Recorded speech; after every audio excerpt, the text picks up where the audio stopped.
Hello दोस्तों, कैसे हैं आप सब लोग। आई होप कि आप सब बढ़िया होंगे। एक बार फिर से स्वागत है आपके अपने YouTube channel maths by Ankit sir में। इससे पहले हमने प्रैक्टिस सेट 3 कंप्लीट कर लिए थे। आज आज ये प्रैक्टिस सेट नंबर 4 कर रहे हैं, ठीक है। और रेलवे एग्ज़ाम्स एनटीपीसी और ग्रुप डी के क्वेश्चंस हैं जो अभी आने वाले समय में एग्ज़ाम होना है एनटीपीसी और ग्रुप डी का, तो उसी का प्रैक्टिस सेट कर रहे हैं। तो जिन लोगों ने अभी तीनों प्रैक्टिस सेट नहीं देखे हैं तो वो प्रैक्टिस सेट ज़रूर देख लेना। फिर इसके बाद ये चौथा प्रैक्टिस सेट। चलिए क्वेश्चन नंबर 1 से स्टार्ट करते हैं। हाँ, इसमें क्वेश्चन नंबर 1 में कह रहा है कि ए बी सी में त्रिभुज है ए बी सी। चलो जिसका देखो ए बी सी त्रिभुज है जिनमें सी 90 डिग्री है। ए बी और सी 90 डिग्री है। और कह रहा है कि बी सी, ये है बी सी बराबर है ए सी के, यानी कि ये बराबर है इसके बराबर है, ठीक है। और कह रहा है कि ए सी की वैल्यू दी गई है 3√2, तो ये भी 3√2 जब बराबर है तो आपको पता है कि ये बराबर है 1:1√2 का रेशियो होता है। तो 1 की वैल्यू ये है तुम्हारे पास, तो यहाँ पे √2 की वैल्यू निकाला है, यानी कि √2 भी का मल्टीप्लाई कर देंगे 3√2 इंटू √2 बराबर आ जाए कितना, 2 और 6, 3 दूनी 6, ठीक 6 आंसर आएगा, ऑप्शन 4। नेक्स्ट क्वेश्चन नंबर 2 में कह रहा है कि एक पाइप पी एक खाली टंकी को 11 मिनट में भर देता है। एक पी है पाइप, खाली टंकी को 11 मिनट में भर देता है, ठीक है। और क्यू उसी भरी टंकी को 33 मिनट में खाली कर देता है। देखो ये भर रहा है और वो क्यू खाली कर रहा है, तो क्यू खाली कर रहा है नेगेटिव, ठीक है। कितने 33 मिनट में, 33 मिनट में। तो दोनों पाइप एक साथ टंकी के 2/3 भाग को भरने में कितना समय लेंगे। इनका लो एलसीएम आएगा 33, ठीक है। तो 11 तिया 33, 33 एकम 33, ये नेगेटिव है, ठीक है। और कह रहा है कि 2/3 भाग, 33 का 2/3 भाग करोगे तो कितना आ जाएगा 22, यानी 22 भाग को भरना है। ये 3 भर रहा है, ये खाली कर रहा है, तो भर कितना रहा है 2 ही तो भर रहा है, तो बस 2 से भाग करो बराबर 11 मिनट आंसर आएगा, ऑप्शन 4। Next question number 3। हाँ, तीसरे में कह रहा है नमन 25,000 रुपये निवेश करके एक कंपनी प्रारंभ करता है, ठीक है। कुछ महीनों बाद निशांत उसके साथ 50,000 रुपये की राशि के साथ जुड़ गया। वर्ष के अंत में उनके बीच लाभ को 3 और 1 के अनुपात में बांटा गया। तो ज्ञात कीजिए कि निशांत कितने महीने बाद कंपनी से जुड़ा। तो सबसे पहले हम देखते हैं कि एक नमन है ये, और कौन है निशांत। नमन और निशांत को NS से लिख दिया, ठीक है। तो ये 25,000 रुपये और वो 50,000, तो इनका रेशियो कितना हो जाएगा 25, देखो 25 दूनी 50, 1:2, ये इन्वेस्टमेंट है उनका, ठीक है। और टाइम में कह रहा है कि निशांत उसके साथ बाद में जुड़ता है। तो मान लो निशांत ने T समय के लिए अपना पैसा इन्वेस्ट किया और ये पूरे 12 महीने के लिए, 1 साल के लिए, और उनका जो प्रॉफिट का रेशियो है वो 3:1 है, ठीक। अब यहाँ से देखो कि 3 जो फ़ायदा है, 3 की वैल्यू यहाँ से 12 है, 3 की वैल्यू 12 है, 4 गुना है, ठीक है। तो 1 का भी तो 4 गुना होगा, 1 का 4 गुना होगा कि नहीं होगा। अब 1 का 4 गुना करना है तो T की वैल्यू यहाँ पर कितनी रखनी चाहिए जिससे 4 गुना हो जाए। देखो अभी यहाँ पे कुछ काट भी सकते थे रेशियो, चलो कोई बात नहीं, 4 गुना करो, इसका 4 गुना होना चाहिए। तो इसका मतलब T की जगह पर अगर 2 होगा तो 1 का 4 गुना आ जाए कि नहीं आ जाएगा, आ जाएगा। तो अब यहाँ से देखो कि पूछ क्या रहा है कि निशांत कितने महीने बाद कंपनी से जुड़ा। ये बताओ, निशांत ने 2 महीने के लिए अपना पैसा इन्वेस्ट किया, तो कितने महीनों के बाद जुड़ा है। तो ये बताओ 12 में से 2 घटा देंगे तो 10 ही तो बचेगा। तो यानी कि वो 10 महीने के बाद ऑप्शन 1। नेक्स्ट क्वेश्चन नंबर 4, चौथा कह रहा है कि एक रेलगाड़ी 90 किलोमीटर प्रति घंटा की गति से चल रही है, स्पीड है, 15 मिनट में वह कितने मीटर दूरी तय करेगी, ये बताओ। इसकी स्पीड है, यानी कि 60 मिनट में हम इसको 90 किलोमीटर को मीटर में बदल दे रहे हैं, तो 3 जीरो बढ़ा दिए, ये आ गया मीटर में। ठीक है, अब देखो 60 मिनट में इतना, तो 15 मिनट में, तो इसमें 4 से भाग कर दें तो 15 हो जाएगा, 15 चौको 60, तो इसमें भी 4 से भाग करो, तो बस इसका भाग करो, 4 से ये 2 जीरो से काट दो, 25, 25 नवैया 225 और पीछे 2 जीरो, तो 22,500 है ऑप्शन ये, इतने मीटर दूरी तय करेगा 15 मिनट में। नेक्स्ट क्वेश्चन नंबर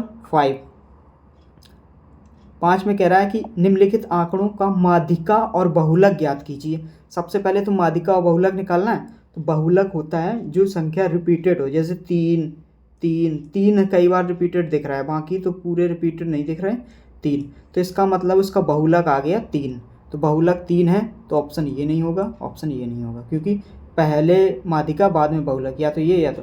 अब माध्यिका निकालना है, तो माध्यिका मतलब होता है कि इनको नंबर को असेंडिंग ऑर्डर में शिफ्ट करो, छोटे से बड़े तक का।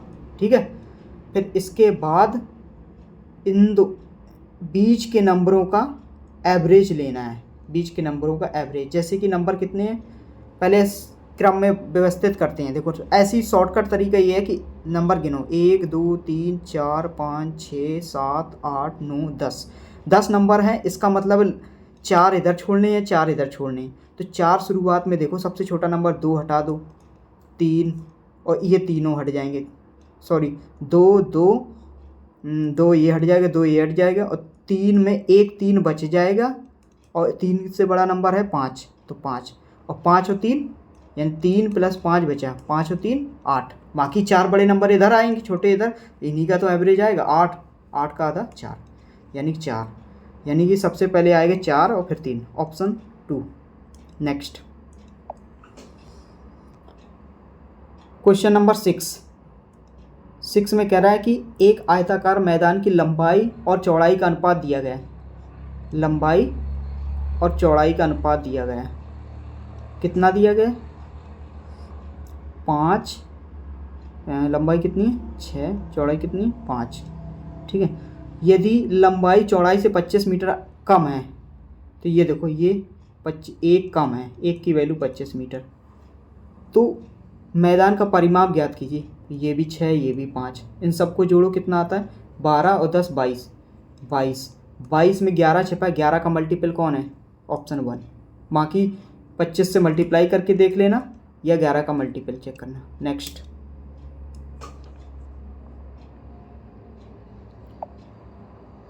क्वेश्चन नंबर 7 में कह रहा है कि ये नंबर दिया गया है 3636 में 3 के स्थानीय मानों का योग निकालना है। 3 के स्थानीय मानों का योग, ऐसा नहीं है, हाँ ठीक है, 3 के स्थानीय मानों का योग निकालना है। तो देखो क्या करेंगे, देखो सबसे पहले तो आपको ये पता होना चाहिए स्थानीय मान क्या होते हैं और जातीय मान क्या होते हैं। यानी कि एक होता है प्लेस वैल्यू, एक होता है फेस वैल्यू, ठीक है। प्लेस वैल्यू को बोलते हैं स्थानीय मान, और इसको बोलते हैं जातीय मान, या कभी कभी अंकित भी लिखा होता है, अंकित मान, ठीक है। सबसे पहले देखो प्लेस वैल्यू का मतलब, स्थानीय मान का मतलब जिस स्थान में हो वो नंबर, तो और उसके पीछे कितने डिजिट हैं उतने जीरो। जैसे कि 3 के पीछे क्या है 6, यानी 3 और 0, एक तो ये हो गया, और 3 के पीछे कितने जीरो हैं, मतलब कितने डिजिट हैं 3, तो 3 1 2 3, तो यहाँ इसको जोड़ोगे, ऐड करो, ये 30, ये तो हमारा इनका मानों का आंसर आ गया हमारे पास ये, ठीक है। ये प्लेस वैल्यू पूछ रहा था, यानी कि स्थानीय मान। और फेस वैल्यू क्या होती है, अब कह दे कि इनकी 3 की फेस वैल्यू का यहाँ पर स्थानीय की जगह लिख दे जातीय मानों का योग, तो 3 ये 6 आंसर आ जाएगा वैसे, ठीक है। चलो नेक्स्ट क्वेश्चन नंबर 8 8 में कह रहा है कि x के 35% का 35% बराबर x का कितना परसेंट, ये पूछ रहा है। तो ये देखो 35 का मल्टीप्लाई x इंटू 35 का मल्टीप्लाई पता है कितना होता है, 35 होता है 1225 अपॉन 10,000, या ऐसे लिख लो 100 इंटू 100, क्योंकि दोनों के परसेंटेज हटा के ये 100 आएगा नीचे। यहाँ x का, ठीक है, परसेंटेज हट के नीचे 100 आ जाएगा। ठीक है, अब देखो बराबर करना है तुम्हें, ये 0 से 0 उड़ा दो। ठीक, अब यहाँ से ध्यान से देखना, अगर यहाँ पे 1225 है, यहाँ भी 1225 होता तो बराबर होता, लेकिन यहाँ 2 0 लगा है 100, तो एक 100 अगर यहाँ पे भी रख देंगे तभी तो बराबर। अब इतना रखना है तुम्हें, इसको सॉल्व करना है। तो ये सॉल्व करने के बाद आएगा 12.25, ये परसेंटेज नहीं नंबर आएगा, परसेंटेज तो लिखा था ये। ठीक है, ये नेक्स्ट।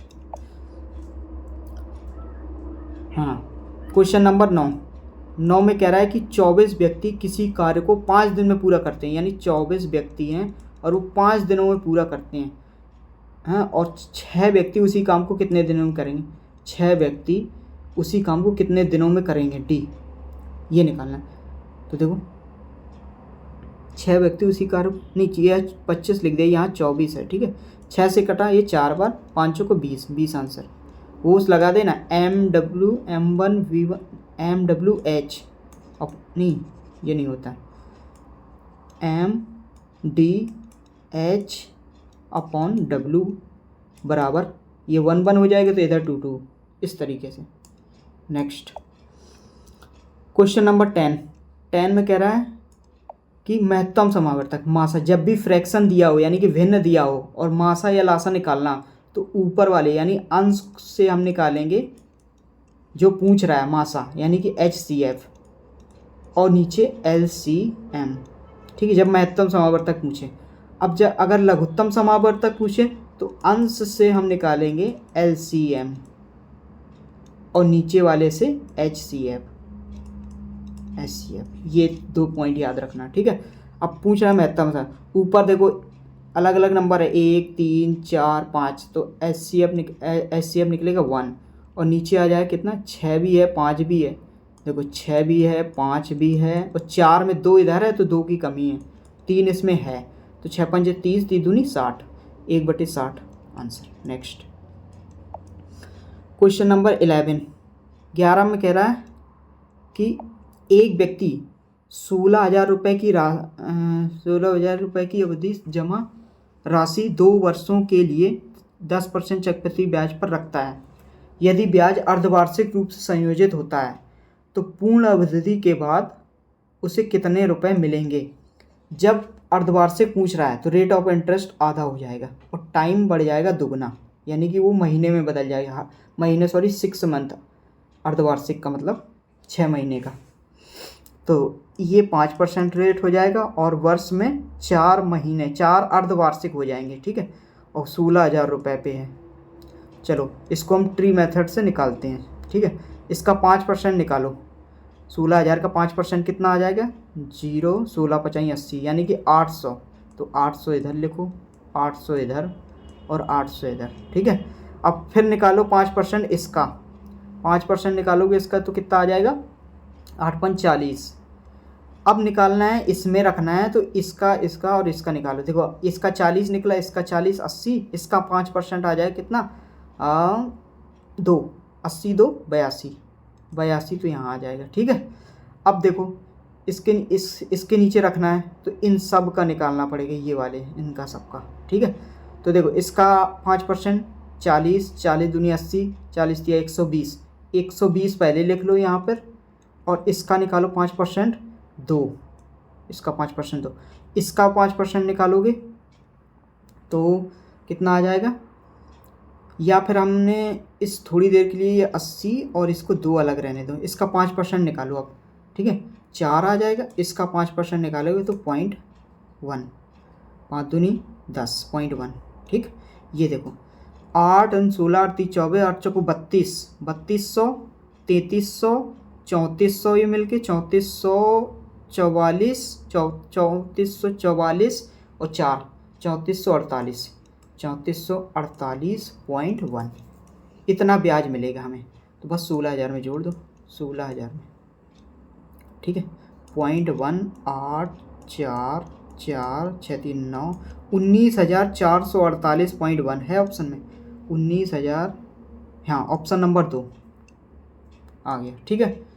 नेक्स्ट क्वेश्चन नंबर 12 में क्या कह रहा है कि x भुजा वाले एक समबाहु त्रिभुज के क्षेत्रफल का x भुजा वाले एक वर्ग के क्षेत्रफल से अनुपात निकालना है। ये बताओ, सबसे पहले तो समबाहु त्रिभुज का क्षेत्रफल होता है √3/4 भुजा स्क्वायर, भुजा x है तो x स्क्वायर रेशियो। अब वर्ग का क्षेत्रफल क्या होता है x स्क्वायर, तो देखो x स्क्वायर से x स्क्वायर कैंसिल, तो √3/4 ये उधर चला गया, है ऑप्शन 2। नेक्स्ट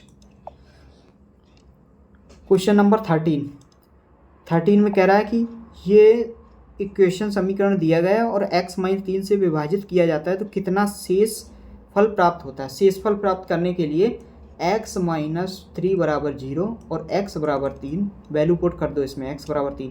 3 की पावर अगर 4 करते हैं तो हम कितना आता है 81, प्लस 3 की पावर 3 करेंगे तो 27, माइनस x की पावर 2 9, प्लस 3 प्लस 1। इसको सॉल्व करके आंसर बताना। नेक्स्ट क्वेश्चन नंबर 14 में कह रहा है कि चाय के मूल्य में 20% की कमी की गई। मूल्य को पुनर्व्यवस्थित करने के लिए नए मूल्य में कितनी की वृद्धि की जानी चाहिए। देखो 20% की कमी कर रहा है, 20% की फ्रैक्शन क्या होती है 1/5, कमी कर रहा है यानी कि 5 से कितना हो रहा है 4। अब 5 से 4 हो रहा है ये इसके रेट में, तो कंजम्पशन जो होगा खपत वो 4 से 5 रखनी पड़ेगी, तब जाके वो बराबर होगा, जिससे मूल्य ना वृद्धि नहीं होनी चाहिए, वृद्धि नहीं होगी।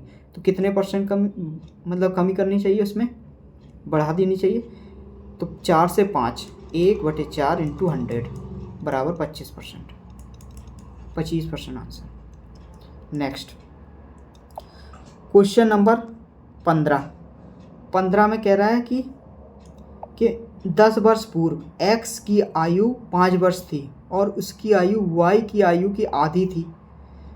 जो x था और जो y था, ठीक है, 10 वर्ष पूर्व मतलब पहले की बात कर रहा है, ठीक है। y की आयु की आधी थी, अगर y की आधी थी कि इसका मतलब कि अगर y 2 है तो ये 1 है, 10 वर्ष पहले का था ये, ठीक है।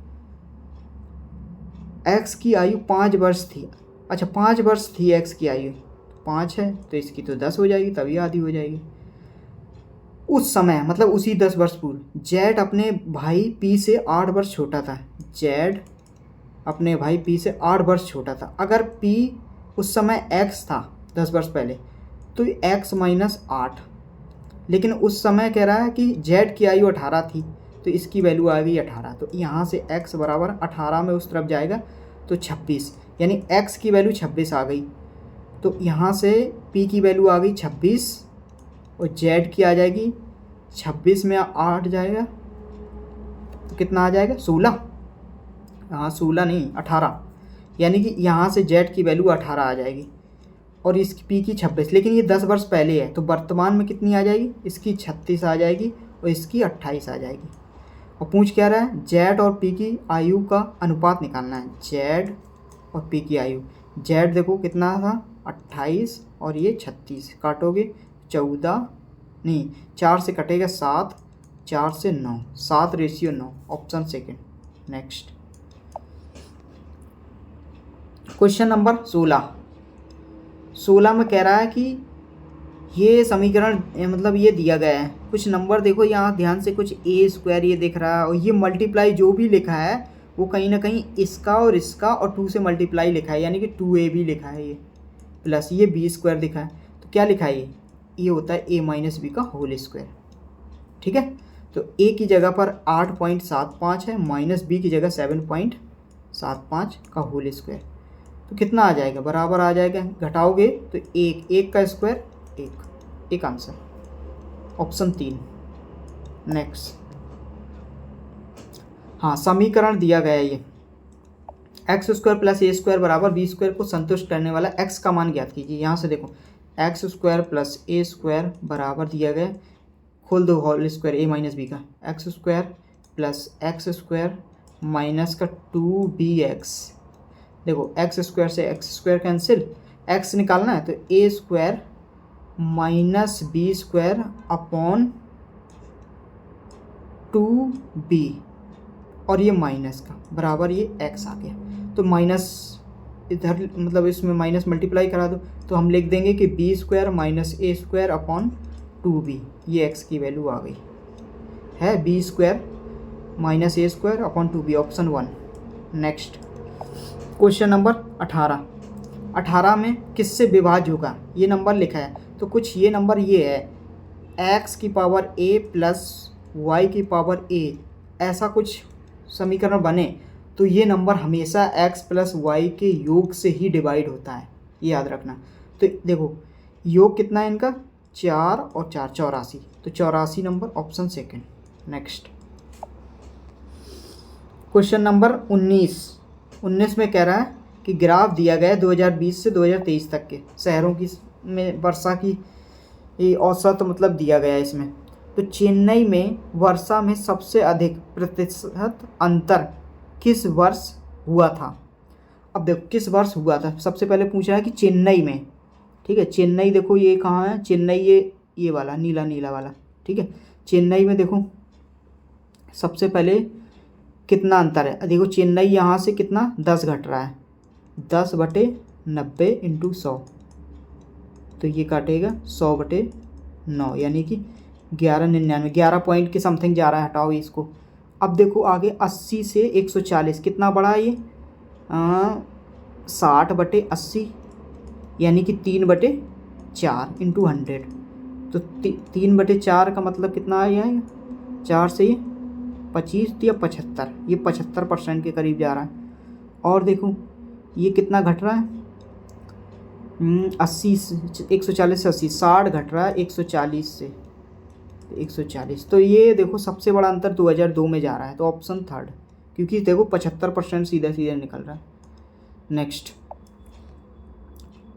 क्वेश्चन नंबर 20 में क्या है रहा है कि मुंबई में औसत वर्षा कितनी है, मुंबई में, तो मुंबई देखो कहाँ, मुंबई है ये वाला हल्का सा ग्रे कलर का, ठीक है। तो 70 और 90 160, 160 और 80 240, 240 और 130, 240 और 130 कितना हो गया, 370, 370 औसत निकालना है, 4 से भाग, 4 नामा 36 क्योंकि 4 हैं, 4 नामा 36, 1 4 दूनी 8, 92 पॉइंट समथिंग है ऑप्शन 3। तो ये हमने कंप्लीट कर लिए पूरे क्वेश्चन, ठीक है। और thank you so much. Next class आप 5 नंबर पे आएगी, यानी कि नेक्स्ट क्लास 5 होगा, प्रैक्टिस सेट नंबर 5। और चैनल को सब्सक्राइब कर लेना जिन्होंने सब्सक्राइब नहीं किया। मिलते हैं नेक्स्ट वीडियो में। थैंक यू दोस्तों।